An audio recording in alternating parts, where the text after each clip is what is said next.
Hello and welcome to JohnnyVTV Live here on this Saturday, March 25th. We're moving through Saturday. It was a blur, baby. March Madness is almost concluded. Join with me, my co-host, Joey Cowles. Joe, I think I missed you last week. What were you up to? Little nefarious activities? Little nefarious activities. We're back, though, this week. That's all that matters. You know what, man? When you're not here, it's lonely. Like I missed not having you by my side because it's like when peanut butter doesn't have jelly, when Batman doesn't have Robin. It's just Right. you complete me. You make me feel whole. So That makes me feel great.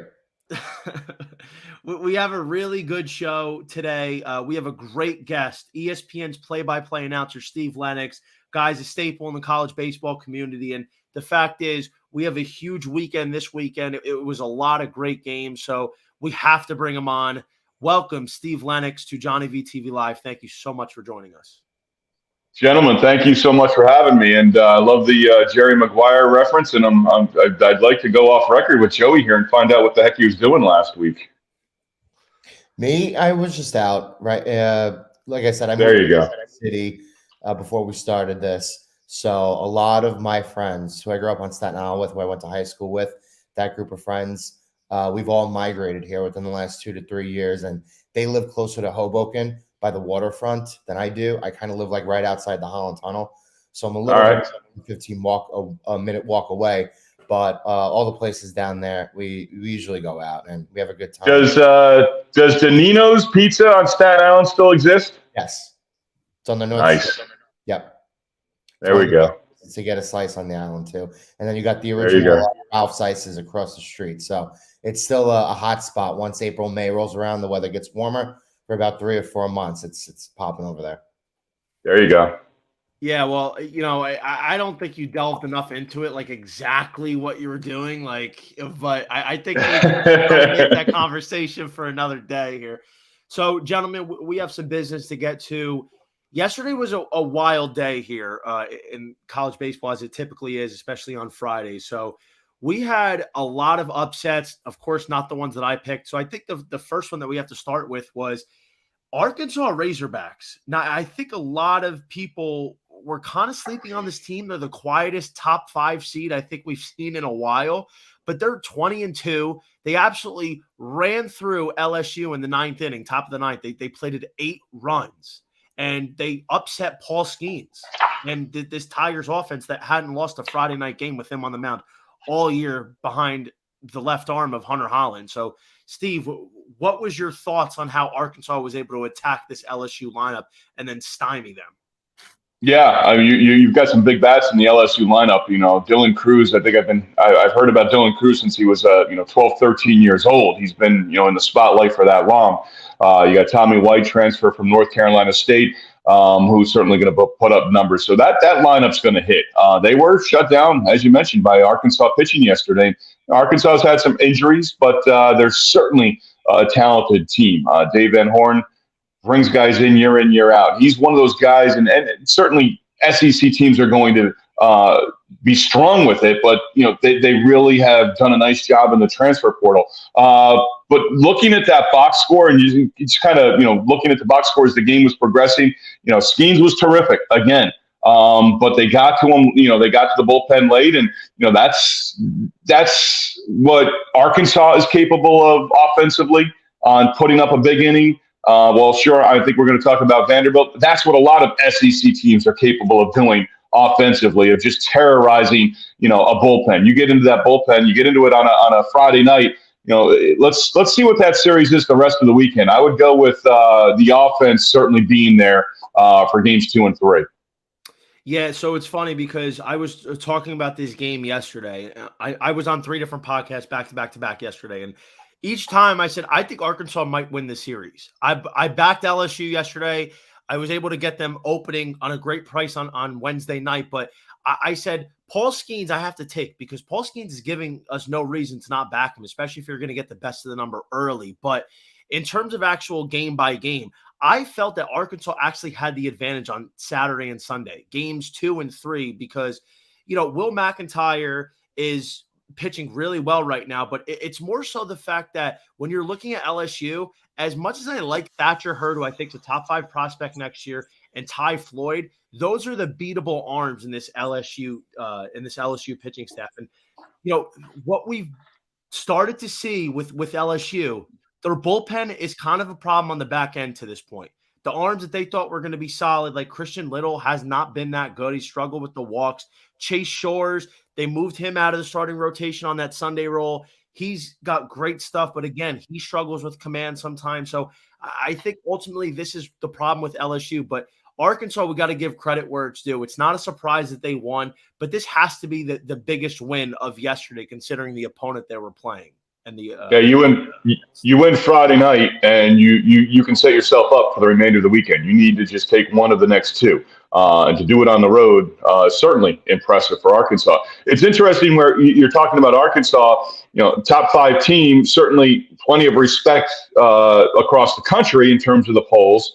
But if they take 2 out of 3 from LSU, it's almost going to open up even more eyes, and that's kind of hard to believe. But they're going to, they don't have much to get to that number 1 spot. But if they take 2 out of 3, they're certainly going to move up in the polls. And I think it's almost as if you're going to have to take them a little bit more seriously if they can pull off what we're talking about this weekend. Absolutely. And I think this just goes to show Dave Van Horn's coaching. Like, this guy knows how to push all the right buttons. He in the top of the 9th to break the tie, he brings in Robinson, the pinch hitter, big lefty, the big country they call him, to hit a 3-run home run. And just absolutely clutch moment there. And that's all Dave Van Horn. And this is what Arkansas did. They did this last year. They'll battle you all 9 innings. They'll take you toe-to-toe, and then they pull it out late in the game. A lot of the reason is because they have the pitching depth that can outlast just about any team. And their offense is clutch enough that they have to come up in big spots. And they did this. This is why they went to the Final Four last year, and they barely lost to Ole Miss. So credit to Arkansas. And Steve, the next winner here, I would say, if we're going to go to the top 2 winners of the day, it's got to be the Vanderbilt Commodores. I mean, I've had a lot of questions about this team, and I still don't think they're as good as people think they are. I think they're going to take a step back this year. But coming off the sweep of Ole Miss, they put it on Mississippi State. They scored 26 runs yesterday. Parker Nolan had 11 RBIs.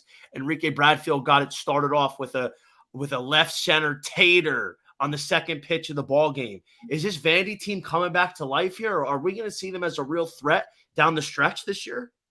I almost feel like with Tim Corbin and Vanderbilt, when the expectations are real high, they meet them, but they also meet expectations of their own. When, when you're maybe sleeping on them a little bit, if that makes sense. It's an SEC team. Tim Corbin always has talent. I mean, you go back to Leiter and Kumar Rocker a few years ago. The bats in the lineup, they're gonna get after it defensively, so that's gonna help out the pitching staff. Over the course of a weekend, over the course of the season. But it's almost as if they've moved guys on through the program. Guys who have been drafted by big league clubs, and now this is a group that I still think is probably getting their feet underneath them a little bit. Highly touted out of high schools, in terms of what the talent that Tim Corbin has this year. But I think it's going to steadily progress over the course of the season. 26 runs against the Mississippi State team on opening night. And you mentioned, Nolan having the big game, 2 grand slams. I love Enrique. I'm curious to see where his draft status is as the season goes on. Are there more scouts in on him, especially now with some of the changes? Speed perhaps could be coming back to Major League Baseball. If you can get him up there, he's got the ability to steal a base. He's got, he just runs the bases well. Terrific, defender in center field, can go get it with the best of them. I'm kind of curious to see where he ends up come July with the Major League Baseball draft, but he's certainly capable at the top of that lineup. And there's a guy who's a veteran. So you've got some young guys mixed in there as they continue to get a feel for what college baseball is all about, and what this meat grinder is going to be in SEC play, because we're in weekend 2 of SEC play. We've still got, after this weekend, you've got 8 left. That's 24 games. That's a lot of baseball, and like I said, it's just a meat grinder as to what you're going to see week in, weekend out, from weekend to weekend. Yeah, Enrique Bradfield Jr., I comped him last year. Carl Crawford, the next generation. I think his game is going to translate really well to the MLB. And I think out of all the guys that are taken in the first round this year, he's probably going to be the first, second, maybe the third one called up to the major leagues. I think he's going to move up the ranks very fast because his game is the most transferable probably out of any player that we're seeing right now. And at the college level and in the SEC, he has seen top level pitching. So I think that, translates to pro ball once he gets his feet wet and gets, a certain number of at bats in the minors. And then, like you said, I think he could be, big leagues, with that speed. If he's on a contender late September, you need a guy that can steal a base, come in, pinch running on opportunities. End of 24, certainly capable of being there in 2025. Absolutely. 100%. No question about it. I was kind of thinking the same thing for the last couple of years. Real quick, before we get into the first game on the docket, we have a very interesting take on the loser side by me. Texas State's got to be the loser. They lose 19-0. Texas State was on my card yesterday. I thought they were going to win. First game of the series, Friday night, you got Levi Wells, who pitched really well against Southern Miss. And, I thought heading in, Texas State was going to take the series. And, I understood how good Coastal's offense is because that's what they do. But their pitching, they don't have much quality pitching and depth. And I was like, okay, this is where Texas State has the advantage because their offense is also solid. And, Levi Wells can't spot the fastball, and before you know it, they lose 19-0 to Coastal Carolina. So I think that's the biggest loser of the day for me, for sure. The Chanticleers of Coastal Carolina. I had them in my first ever regional for ESPN back in 2016 when they made it to Omaha and won the whole thing. And, you mentioned Dave Van Horn earlier, John, and, every college baseball coach I've loved to talk to over the years. Gary Gilmore is certainly one of those because I had the regional in Raleigh, North Carolina State hosted Coastal Carolina back in 2016. They had a chip on their shoulder, and they thought they should have hosted that year. So they're in Raleigh. They end up winning in Game 7 against North Carolina State, the host. And me and my partner, Wes Clements, we just kind of thought, this team, this is going to be interesting. They went to LSU. They took care of the Tigers at Alec Box, and then they went and had that great run in Omaha. But it was just one of those teams. It was one of those, anytime Coastal Carolina comes up in conversation, it conjures up those thoughts of Gary Gilmore and the Chanticleers from 2016. But Texas State, I know that's where you're going with this. They got a lot of love this week. Baseball America, D1 Baseball. There were some stories about Texas State. And all of a sudden, Friday night, you go out and see that story like, well, what happened there? I always look at it this way. Okay, you put that one in the rear view. Now you look at Saturday. How do they respond? How do they go forward? Because Texas State, I think the possibility of being a 2 or a 3 seed in a regional, that's not going to be easy. Whoever is the host of that regional, and they've got Texas State and looking at Texas State as a possible matchup in that first game on Saturday to go to the regional final, that's not going to be fun. At the end of the day, Texas State is a team that I think we have to fear. I mean, they didn't lose to a slouch. They lost to a team that is one of the best mid-major programs in America. And that series down in Conway, right? That series is in South Carolina. Yeah, that stadium. 19-0 is surprising. 19-16 would not have been surprising in the opener last night. And let's see what they do over the next 2 days, again, in terms of putting up runs down there, because that ballpark can play. That's a ballpark you want to be in the lineup for. Yeah, and I'll tell you that the thing that really bothered me yesterday, though, Texas State had first and third, 1 out, the opportunity to jump on them early, get off to a good start. Chase Mora gets 2 shots right down the plate, misses them, and then he strikes out on a weak slider that looked more like a cutter, and then they don't end up scoring. So we've seen this so many times in college baseball. The team that has the opportunity early that looks like they're about to bust it open out of the gate and they don't take advantage, they usually lose because you very rarely get another opportunity like that. But then on the swing on the bottom of the first, Levi Wells gets 2 quick outs, walks a batter on a 1-2 count.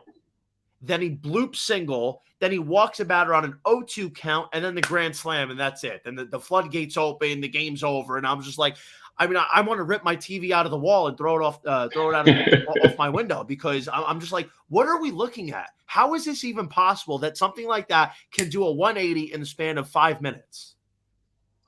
I want to watch a Friday of college baseball with you, Johnny. I don't feel like it's going to be just one TV that you're paying attention to here. I don't know if I have adult attention deficit disorder, but I'm looking at box scores. You're watching video. You're breaking down a 5-minute stretch where that can happen very easily. You don't take advantage of an opportunity. You don't forget about it. Perhaps they took it to the bottom of the inning, and Coastal capitalizes on it. And yeah, I mean, things like that happen all the time. And, once that momentum gets going, college baseball, I think is different than any sport.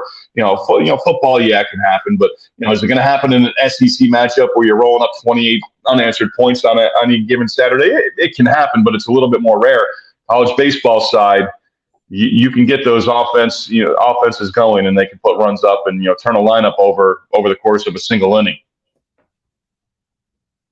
Yeah, absolutely. And I think that's a great point. And college baseball is one of the wackier sports. It's just the margins are so big. And any given day, you could get a huge upset, or you could get a team that gets blown off the field by 20 runs. So that being said, I'm the guy. I'll tell you, I love the low scoring 3-2, 1-0, 5-4. I'll take 5-4. I'll consider that low scoring in college baseball. Last year in the regionals, out west, and the scores, both teams double digits, both over the number in terms of how many runs they put out.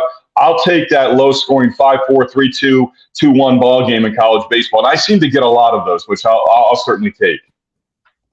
Yeah, I 100% agree with you. It's the best sport to watch, in my opinion. You can never settle in, even when a team's up 7-0. But we got some games to get into. Joe, why don't you take it over from here?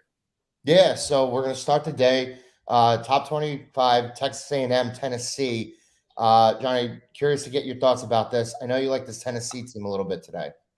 Yeah, so Tennessee team, that's my darling team. I was so heartbroken when they didn't win the College World Series last year. They lose to Notre Dame. Like, Notre Dame, dude, come on. That was one of the best teams I think we've ever seen on the college diamond.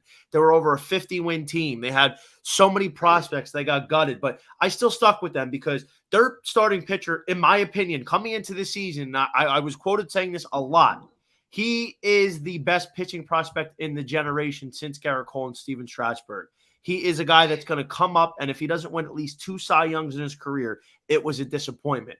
And then obviously, everybody forgets about him because they get a shiny new toy in the SEC called Paul Skeens, and everybody kind of forgets about Chase Dollander because he was off to a little bit of a slow start, but strong bounce back against a top 25 program in A&M with a solid lineup. That's a big win for them mentally. So now they come into today with how Chase Dollander goes. Chase Burns, they got another one right behind him next year who's going to be a top 3 prospect.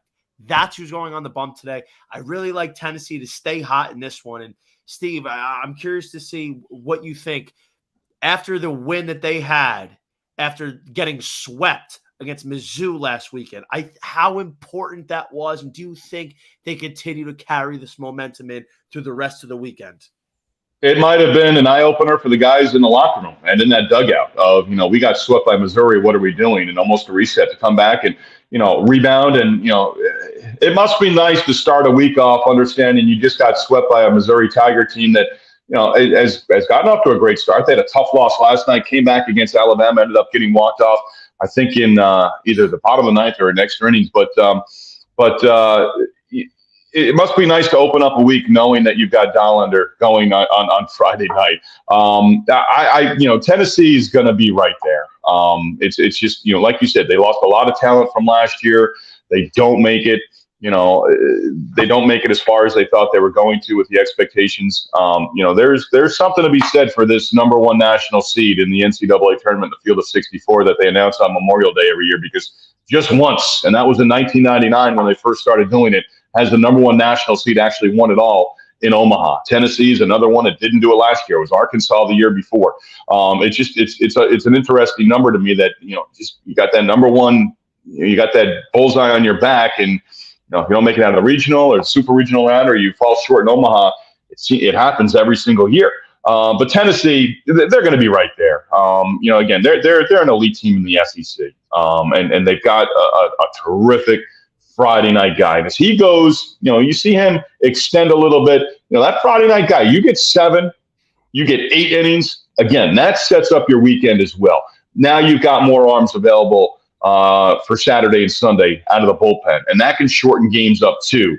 Especially as we talked about earlier of, what this SEC regular season is, the rest of the way in April and into May. Well said.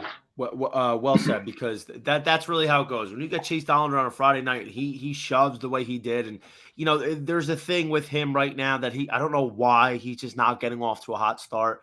Walked a couple batters. He balked a run in. He had 2 pitch clock violations in the same inning. Like, it was a little strange for him, but it was good that he limited the damage and he settled down. And then he was lights out and ended up going almost 7 innings. I think 6 2/3, 8 or 9 punchies, and he didn't let up a run after that second inning, I believe. So it was good to see him get back, because if Tennessee's going to have a chance this year, he's got to be pitching up to SEC Pitcher of the Year caliber again.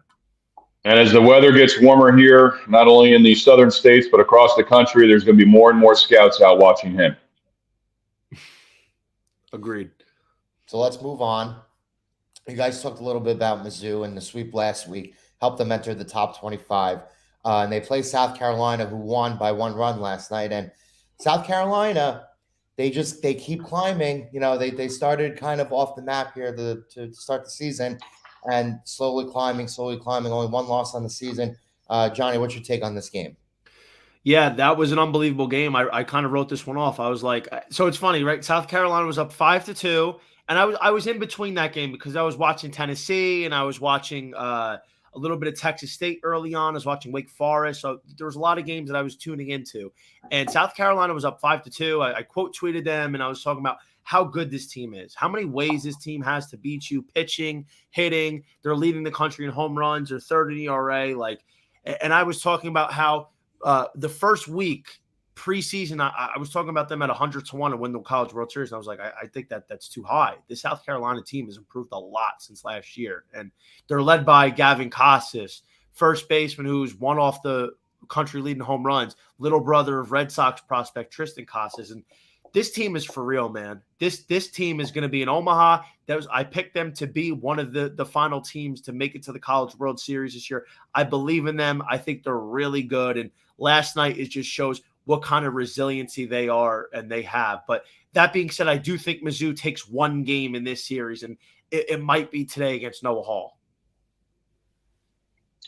And it was the 4-run bottom of the 9th inning last night. I mean, they they got a grand slam in the 2nd inning from their leadoff hitter Will McGillis, led 4-0, 5-2, and Missouri showed what they're capable of doing. Their leadoff hitter Luke Mann, and I've got them in Kentucky next week on the SEC Network, so I've been putting together some notes on both of those programs this week. It's interesting. We keep talking about all these SEC schools, and we're all in agreement. 4 made it to Omaha last year. And that's a nice number, and that's the SEC. They've won 3 straight College World Series titles in Omaha, with Ole Miss winning last year, Mississippi State the year before. South, how many teams, SEC teams, can make it to Omaha? Not everyone's going to make it. There's only 8 that go, but I think you make a valid point for South Carolina. They continue to build on their program, and they've got some pieces that certainly fit on making a run come June. And if they take this series against Mizzou, which hopefully they should, so they have to win 1 of the final 2 games. And I think what's going to happen in the polls' eyes and people's eyes, there's going to be this sense, well, Mizzou's top 25, and let's call it what it is. I think Mizzou's just playing above themselves, outside their realm right now. I mean, they're projected to finish last or second to last in the SEC.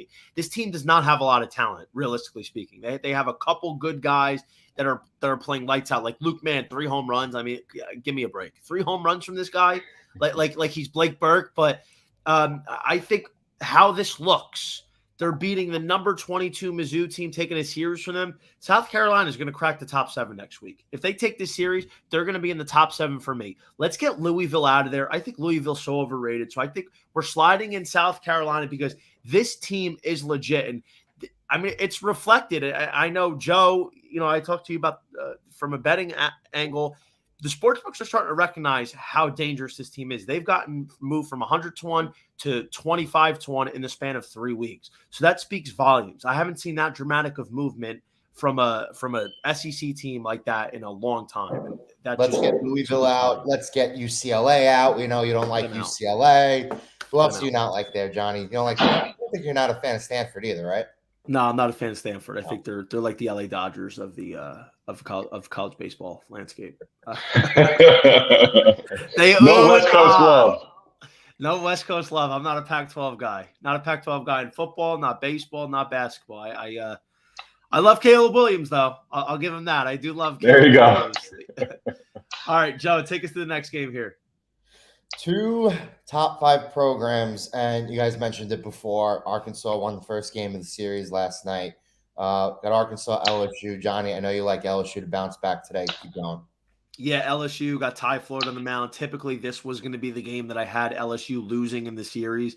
I had Paul Skeens and the Tigers winning on Friday, and then I had LSU losing to Arkansas on Saturday. Will McIntyre would have gotten the edge. But considering the fact what kind of team we have in LSU, Steve, I find it hard for them to lose 2 games in a row, even against a team with the caliber that Arkansas has. So I think Ty Floyd's going to come out and give us 6 strong innings.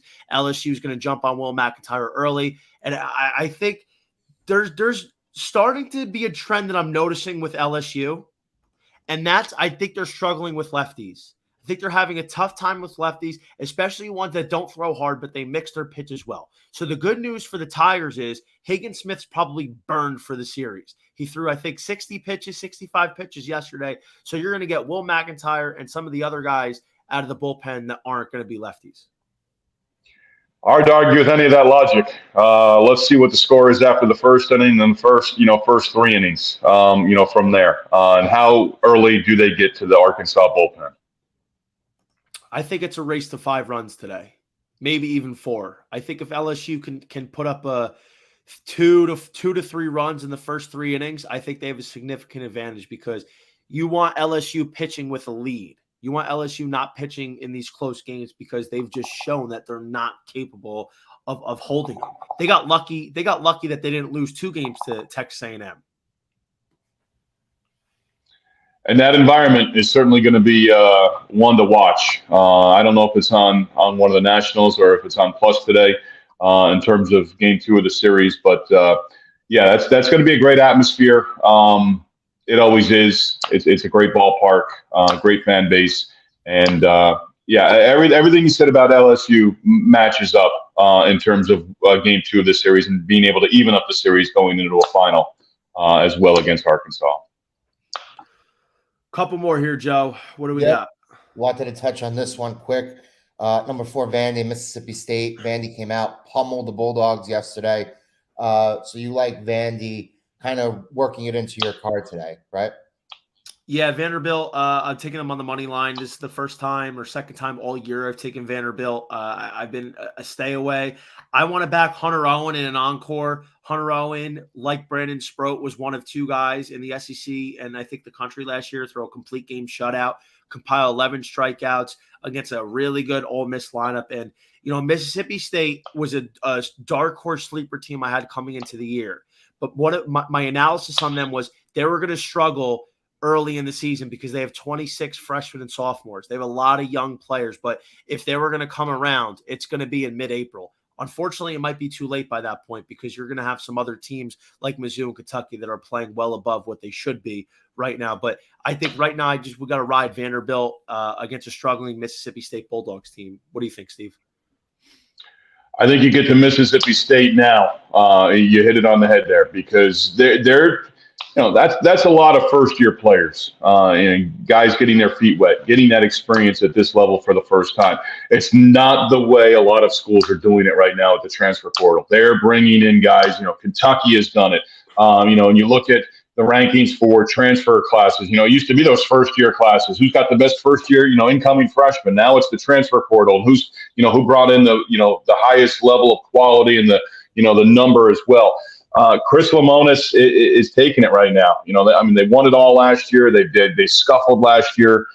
2 years ago, they won it all in Omaha. Last year, they scuffled. And last year, there were expectations. This year, you've got to build.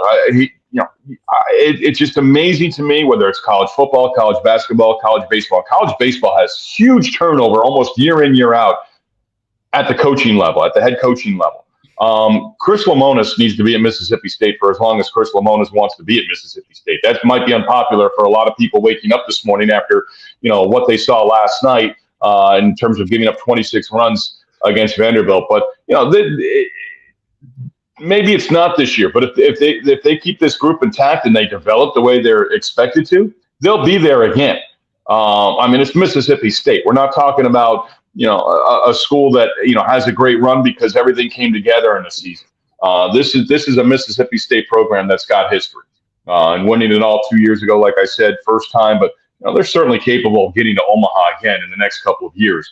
But right now, like I said, to start, it's, get them while they're down, get them while they're, still understanding what they are as a program. Completely agree. So we have a couple more games here. Let's wrap them up real quick. We got Florida. So this is a bizarre one. Florida, this doubleheader, these rainouts are killing us right now in the month of March. It's just every weekend. Let's play today, Johnny.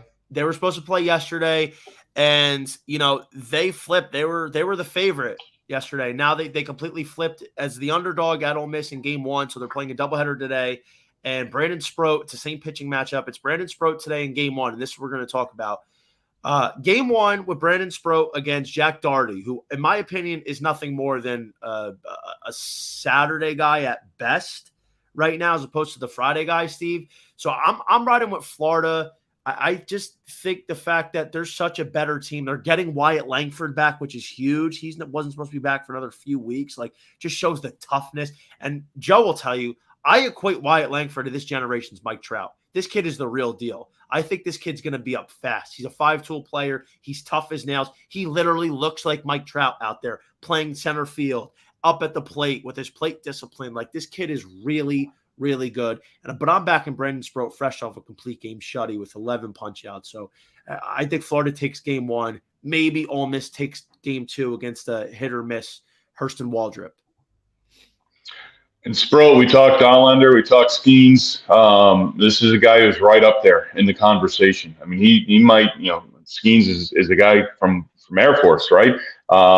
Sproat has been at Florida throughout the course of his college career and big time plus arm. And Langford, I had the Gainesville Regional last year where they ended up going a full 7 against a very good Oklahoma baseball program. And Langford is, it's going to be interesting. There are a lot of college bats this year, but there are also some big-time college arms. I'm not sure what the draft looks like on the high school side this year, but in terms of college bats and college arms, Sproat is certainly a guy that's up there. Langford is certainly a guy that's up there. Can do a little bit of everything offensively. And what I liked about him last year in the regional is it doesn't seem like the moment is ever too big for him.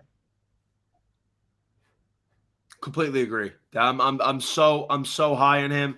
Brandon, I don't know if were you referring to Langford or Sproat for the moment too big, because I think it applies to both of them. Go ahead. I'm sorry. No, repeat that. Were you referring to Brandon Sproat or Langford that the moment doesn't get too big for them? Because I would say Langford. But I would put Sproat right there as well in terms of that. From his high school background to the big games that he's pitched at Florida, he's right there as well. He's a guy you're certainly confident giving the ball to on a Friday night or game one of a regional in a big spot.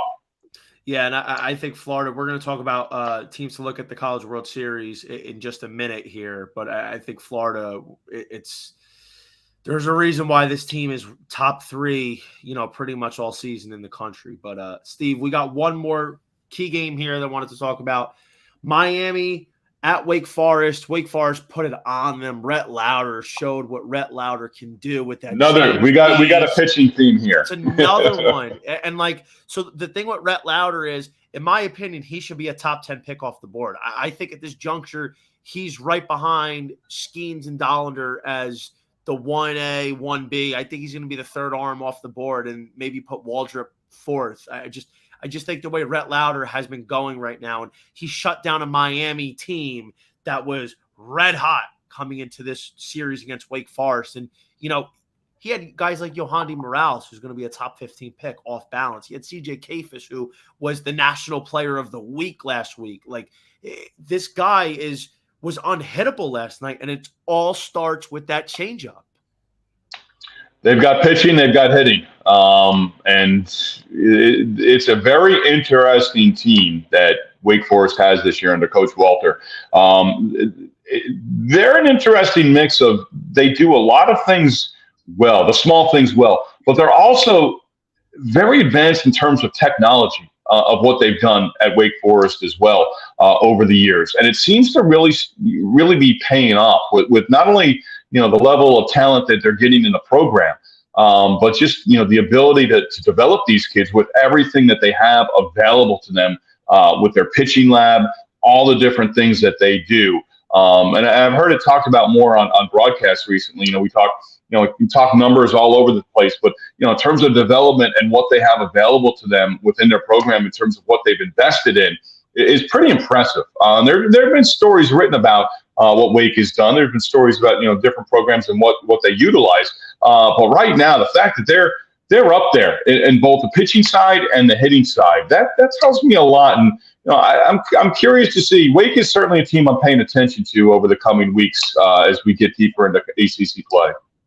That's another team I want to touch out for the College World Series. But before we get into that, next weekend is, and we were talking about this off air, next weekend is probably the best college baseball matchup I think we've seen in years. This is definitely the best pitching matchup of probably maybe the decade, with two generational arms, as we discussed. Chase Dollander from Tennessee, Paul Skeens from LSU. These are guys that are probably going to be two of the top three picks off the board this year, if we had to say. And I would go so far as to say I think both of these guys are going to be called up by 2025 on the opening day roster if all goes according to plan, because, I mean, they are so talented and we expect big things from them. And we get them, Steve, next Thursday night, 8:00 prime time. Yeah, I think Joey brought it up and Johnny brought it up too. No weather whatsoever. Make sure that game gets played its entirety. Let's see what these guys can do going up against each other. You know, they're probably already thinking about it in terms of what next week is. It's there on the calendar. It's been there. They're both Friday night guys. This one will be on a Thursday night, but just make sure there's no weather. It doesn't get pushed. It doesn't get moved up. It doesn't get moved back. Let's have that game intact, full 9 innings, and see how deep they both go, and, you know, what kind of game that's going to be. But certainly the hype will be there, and both are certainly capable of putting up strong performances. It's certainly, you know, like you said, that one's been circled on the calendar for a lot of people for quite some time. Unfortunately, and I hate to say this as a Tennessee fan, but I think I give the edge to LSU early because, number one, the consistency of Skeens right now is unparalleled. And I think unless Chase Dollander comes out strong, which he hasn't done in any of his 6 starts, I think that's where LSU is going to get on him early, because that's what they're capable of. And that's what Dollander has been capable of, just giving up a couple runs early. And I think ultimately here, though, we're going to get a pitching duel at the end of the day, but I trust LSU's offense more than Tennessee's right now. I just don't see how Tennessee is going to be able to attack Paul Skeens like LSU could for Chase Dollander, unfortunately.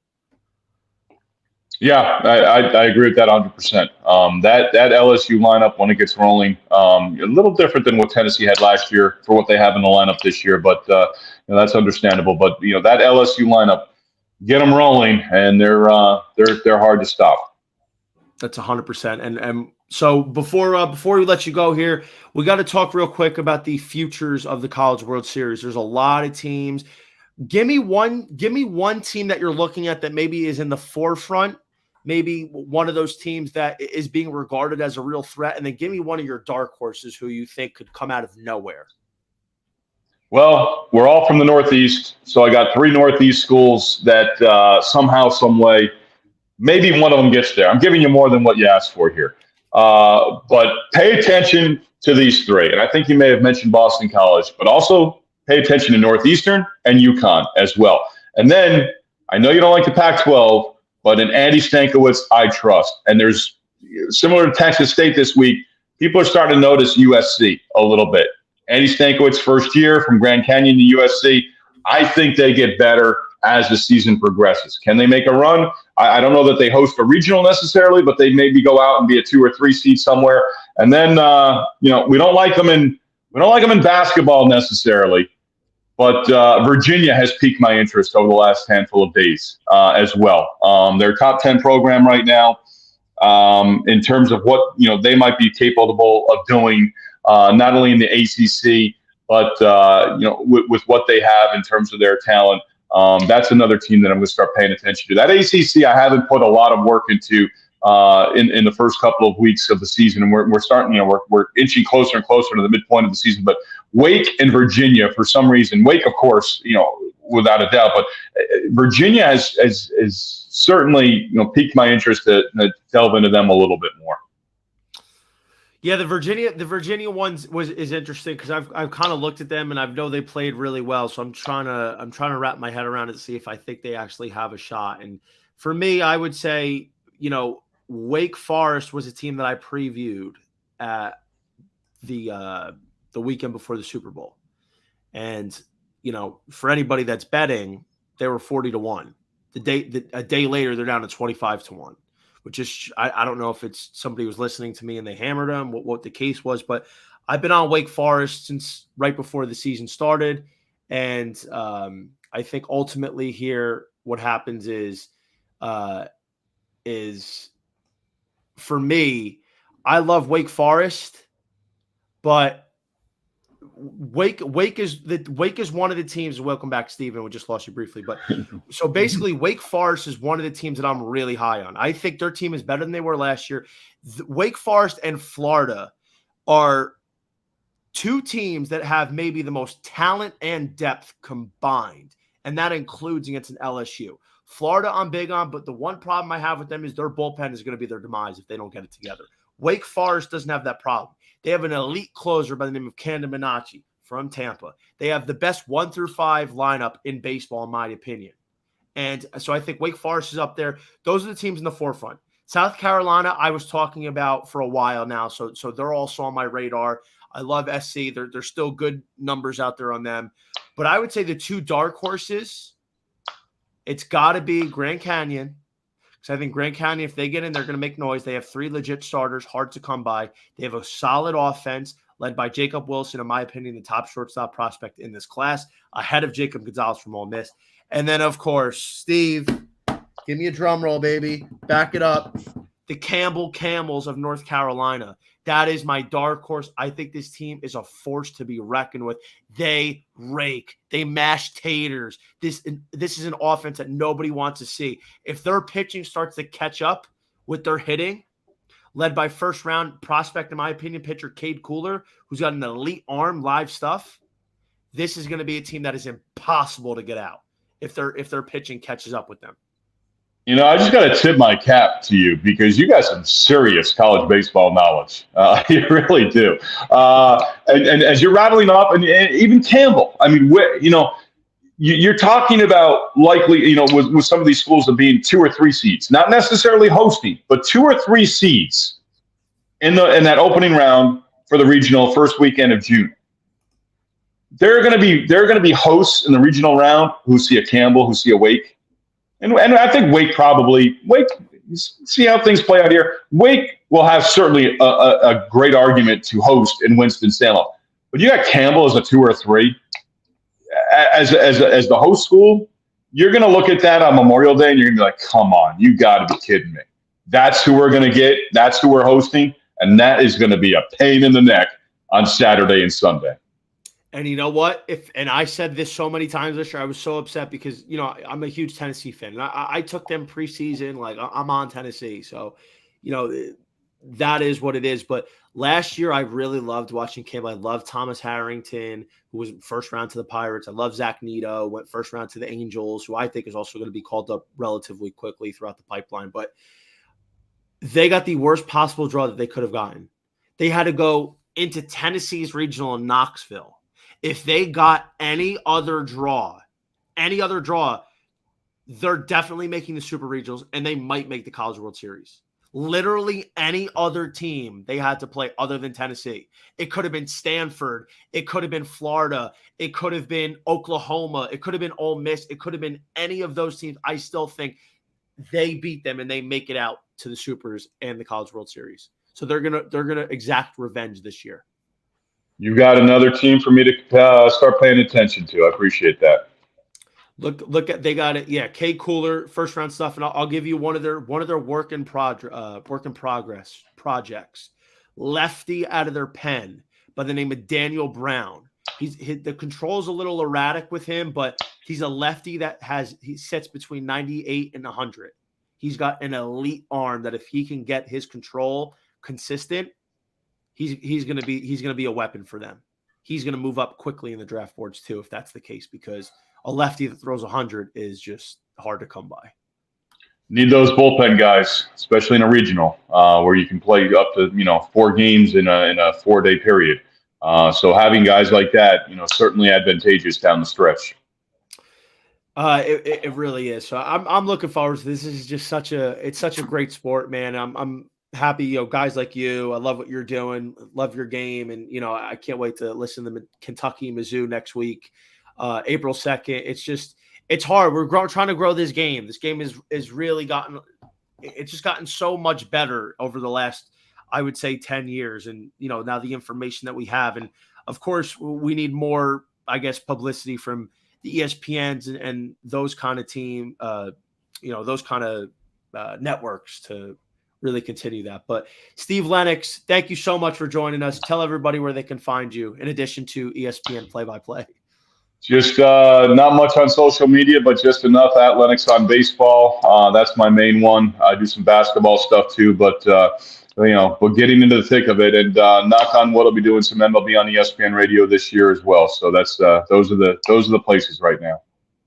Really appreciate it, Steve. Looking forward to have you back during. Thank you, guys. Thank you. Have a good one. Pleasure meeting you, Steve. Take care. You as well. Thanks, gentlemen. Bye. Great guest, man. Gonna get a Excellent. real life ESPN play-by-play, and we're gonna be listening to his Excellent. broadcast. Excellent, right? We're gonna be getting his broadcast next week on Mizzou, Kentucky. That's an underrated SEC series between right now 2 top 25 programs. So, that's gonna be something that I can't wait to see, and it's nice that we were able to pick his brain a little bit as a guy who's been following the sport for a long time and obviously gets up and close with the players and the coaches and calls it from a different perspective. So, as promised, I wanted to get into a little bit of MLB. We ran a little bit long with the college, but we had to lengthen it as much as we could here. We got a couple of MLB futures, and Joe, I'm going to let you start it off. MLB's here, man. Next Thursday. We're less than a week away. I'm so excited. I can't wait. Give me some of your favorite MLB futures that we have coming into the 2023 season. So we're going to start with American League MVP because my guy, Aaron Judge, had one of the all-time great seasons last year. However, going to be very, very hard to put together 2 seasons together like the one he had last year. So here's my logic with this. We just got news on Luis Severino. He's going to start the season on the IL with a lat injury. They signed Carlos Rodon. No clue on his timetable, how effective he's going to be to start the season. Mm-hmm. So I'm thinking in terms of the American League East, I think it's going to be a 2-horse race. I think it's going to be New York, and I think it's going to be Toronto. Now, the guy who I like is Vlad Jr. at plus 1,200. Now, finished runner-up 2 years ago. Kind of went off the grid a little bit last year, even though he still had relatively a good season. what I worry about is if the Angels, if they win like 83 or 84 games and they actually finish over 500 for a change, right? The writers are going to feel like or figure out some way to give it to either Trout or Ohtani, right? But those guys are boring, right? You know me, I don't like betting favorites, right? So I think if Vlad Jr. puts together a really good season, I think there's a window open here where the Blue Jays can actually win the American League East. So I'm thinking at plus 1200, he's great value. Where'd you go, Johnny? What'd you get, Freeze? I'm still here. Are you still here? All right. Yeah, I'm letting you have the spotlight, bro. Go ahead. Oh, wow. Look at me. All right. So we started there. I like Vlad Jr. You know, like I said, runner up 2 years ago. I think there's a lot of really great value. Let's go to the Rookie of the Year races because I like what Frankie would sing, New York, New York. My cousin and I were talking about this last night, right? And this is little Yankees homerism, little Yankees bias here. But Anthony Volpe starting the season at plus 900 to win the American League Rookie of the Year. I think that's excellent value because when you look at the Yankees lineup at the top, right, you're going to have Judge likely hitting 1-2 most of the season. A healthy Stanton, a healthy DJ LeMahieu, and a healthy Anthony, right? I think Volpe from the get-go is going to be right at the start of that lineup, right in smack dab in the middle of everything. So if you believe that Judge's production numbers are going to come down a little bit, right, there's going to be opportunity elsewhere. And I just think Volpe's skill set, especially bat on ball, meshes well talent-wise with what the Yankees have at the top of the lineup. I think if he gets the opportunities, he's going to produce. And I believe that the Yankees are going to be in the mix. They're going to make the playoffs again, likely going to win 95 games. So I think that price is just too small on Volpe. So if you get him at plus 900, that's great. Kodai Senga to win the National League Rookie of the Year at plus 700. The Mets are in a frenzy right now because of the Edwin Diaz injury, right? So when are Mets fans never in a frenzy? That said, I like what I've seen and heard from Senga. We have a history and a track record of knowing that Japanese starting pitchers mostly translate. And I think in terms of media spotlight, pitching in New York is very, very difficult. But I think most of the storylines from the Mets side and perspective when it comes to media headlines and stuff like that this year are going to come more so from how is Verlander going to pitch in New York, right? He's had a couple of excellent seasons in Houston, won a couple of championships, right? A little bit of the pressure's on him. How's Max Scherzer going to react? Because he had a really great season last year, but he was not great in that series against the Padres, and that ultimately cost the Mets. They've lined up questions, right? A lot of Mets fans are curious how they fill out the rest of that lineup. Got a couple of prospects on the way with Beatty and Alvarez, right? So I think Senga here, in terms of not getting the spotlight, is just going to be able to kind of steadily pitch under the radar. He's going to start out as kind of a 3 or 4 more as opposed to a 1 or 2, but he has the talent to pitch like a 1 or a 2, right? So I think that while the Diaz injury will affect the bullpen, and while I think it will kind of tack off a couple of wins, the Mets win total from last year because they won over 100 games. I can't see that again. Highly doubt that. They probably come back down to earth. Diaz probably good for about 4 or 5 wins himself, right? So you're more or less looking at the Mets winning kind of like 87, 88 to like 91, 92 games this year as opposed to 100 again. But that said, I think Senga pitches well. I think he pitches really well. And I think if his ERA kind of hovers in the low to mid 3s, I think he's going to be in the Rookie of the Year race. I like the Twins to bounce back this year. They did not have a good season last year. The Carlos Correa nonsense was crazy in the offseason, but he's back in Minnesota. I'm never really impressed with the American League Central. I'm not a fan of the White Sox, maybe as much as you are, Johnny, and we know why you're a fan of the White Sox. So I like the Twins to bounce back. I think they can win the Central. They're plus 80 to win the Central. They're plus 110 to make the playoffs. I like getting plus odds on both those for the Twins. And to wrap it up, going to stay in the American League here predominantly. Like I said, the Yankees have questions. At some point, the Astros are going to come back down to earth here a little bit. Altuve is going to start the season on the injured list after fracturing, I believe, his finger in the World Baseball Classic, right? So if you're looking at a couple of teams value-wise to win the American League, last year, Johnny, you and I were on this. They had a really good season. They won 89 games. I think they got just so unlucky. They had to play that Houston team in the opening round of the playoffs. I like going back to the well and going with the Mariners to win the American League. And like I was saying with Toronto, that roster is really good. And I think it's going to be a two-horse race in the American League East. I think it's going to be the Yankees and the Blue Jays. And I think among those four teams, the Yankees, the Blue Jays, the Mariners, the Astros, one of them is going to go back to the World Series. So curious to see what you think about all this. I know you like a bunch of those guys on those teams. And I was looking at Julio Rodriguez to win the American League MVP. That said, I think it's plus 700. So I don't think that's good enough value.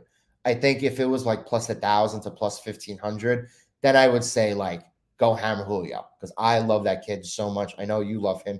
He's an absolute stud. Listen, I love Julio Rodriguez. I want to see him win at least 2 MVPs. I love Vladdy Guerrero. I want to see him win at least 2 MVPs. So I'm gonna dip in here my plays real quick before we're wrapping up.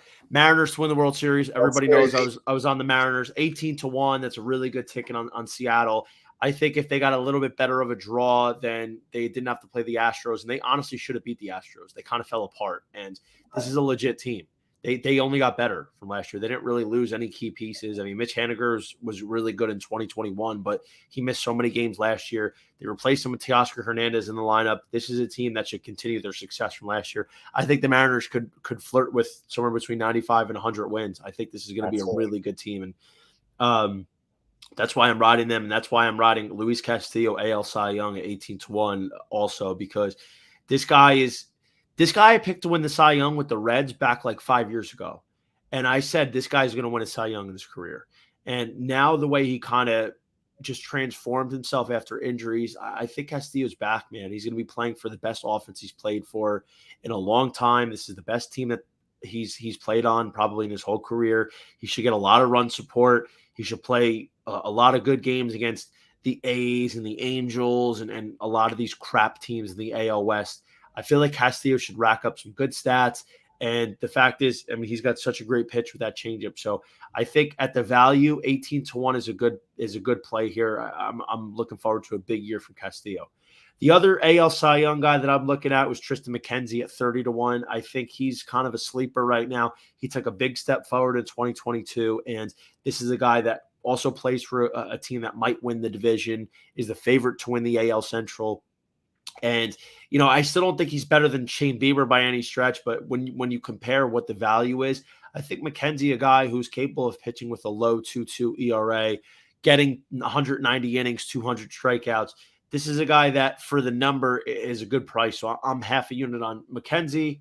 Julio Urias, NL Cy Young, 20-1. That's my realistic pick because, each and every year, it seems like Urias is really under the radar, but he's finishing in the top 3, top 5 of the NL Cy Young voting. So I'm going with Urias, who now seriously is the de facto ace of the LA Dodgers, which is weird to think about. This guy every year, he's flirting with the most wins, which, of course, now when Jacob deGrom gets hosed from it doesn't matter. But he still compiles 17-plus wins. He should have an ERA 2.3 or less. He should have around 200 strikeouts, just a model of consistency and holding down, a Dodgers team that is destined again to win about 100 games in the NL West. So I think Urias at 20-1 is a really good value. We don't know if Corbin Burns gets traded midseason to the AL. That would put a thorn right in his Cy Young candidacy. Sandy Alcantara to repeat.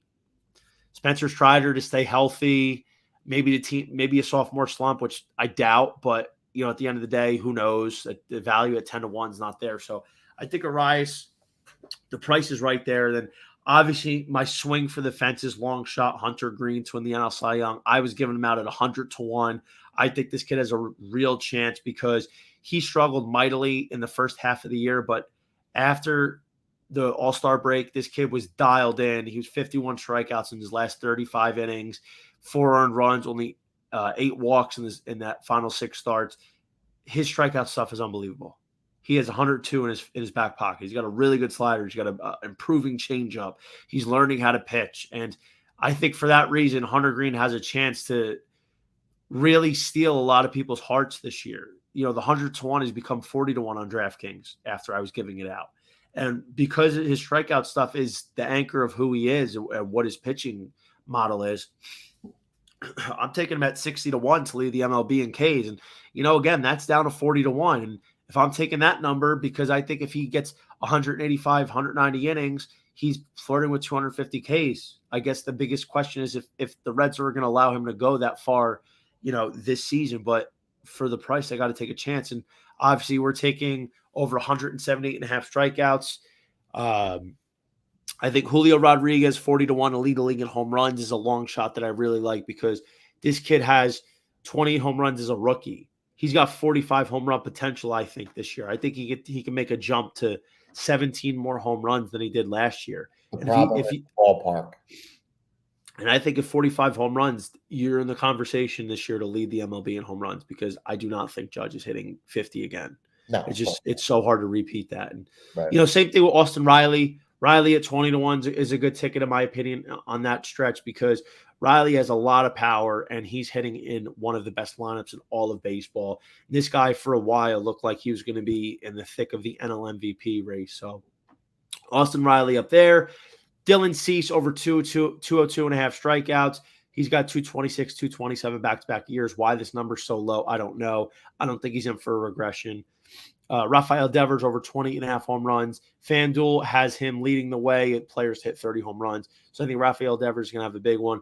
And then last but not least, Jorge Mateo to lead the MLB in steals at 50-1. It's now down to 25-1. I think this kid is going to be back like he did last year with 30, leading the AL in steals at 30 with 35. So it's hard for me not to see him at 50-1 continue what he was doing.